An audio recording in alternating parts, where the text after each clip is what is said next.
Hey there, it's Leona. Welcome to Zen Mindfulness Shodo. Today, we're gonna practice Shodo meditation while focusing on the Katakana character for U.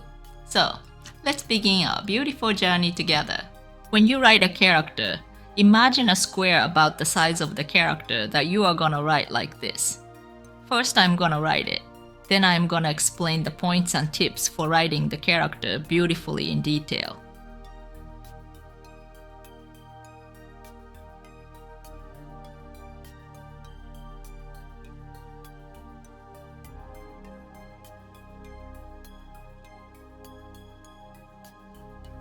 I will now explain in detail.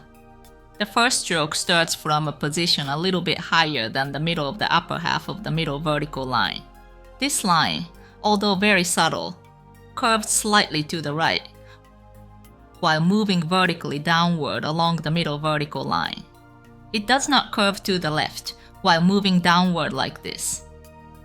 It does not curve extremely to the right, while moving downward like this either. You can trace straight down the middle vertical line, but if you try to draw a perfectly straight vertical line, it might look slightly curved to the left, which can make the overall character appear a bit unbalanced.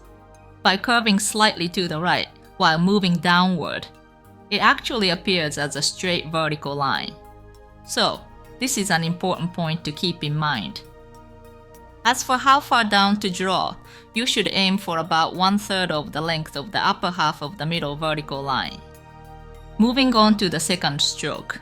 It starts from a position slightly lower than the center point of the top left square, at about the same height as the end point of the first stroke, or slightly higher than that, around this position.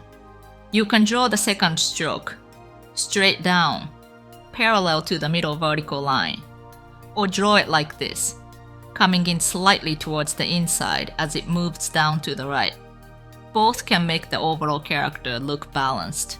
However, be careful not to let this line go to the bottom left. It should not be a line like this. As for how far down to draw, it should reach about the height of the middle horizontal line to make the overall character look balanced. The length is about the same as the first stroke. For example, if the second stroke is too long compared to the first stroke, it will look like this. And if it's too short,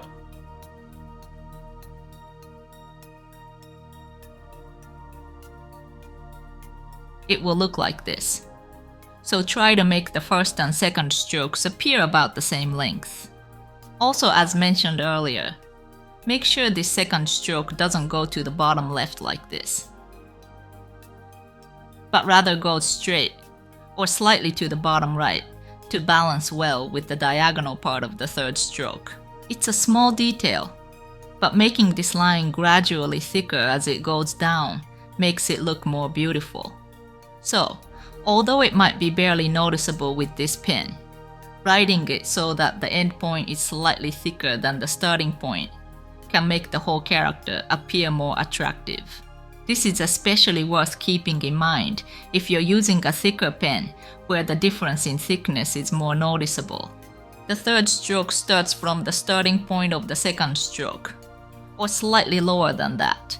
The starting point should completely touch the second stroke.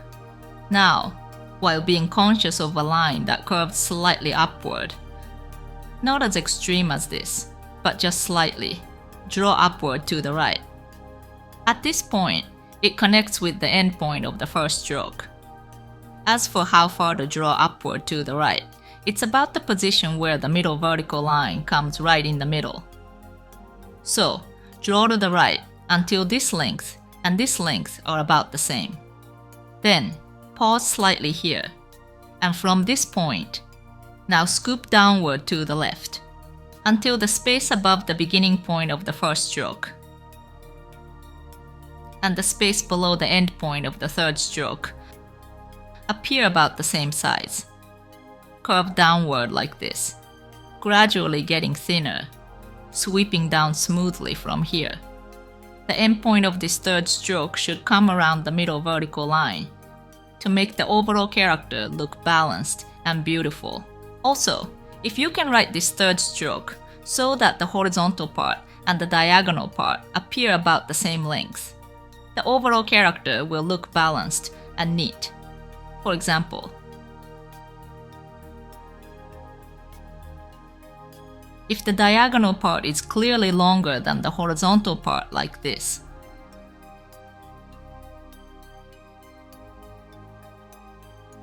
or if the diagonal part is clearly shorter than the horizontal part like this, it will look elongated or wide horizontally, which doesn't look balanced. So try to make these lengths appear about the same to achieve a balanced and beautiful look. Also, be careful not to let this endpoint go too far left of the middle vertical line. Try to keep it around the middle vertical line. If it goes too far left like this, the diagonal part of the third stroke becomes too long, so be mindful of that as well.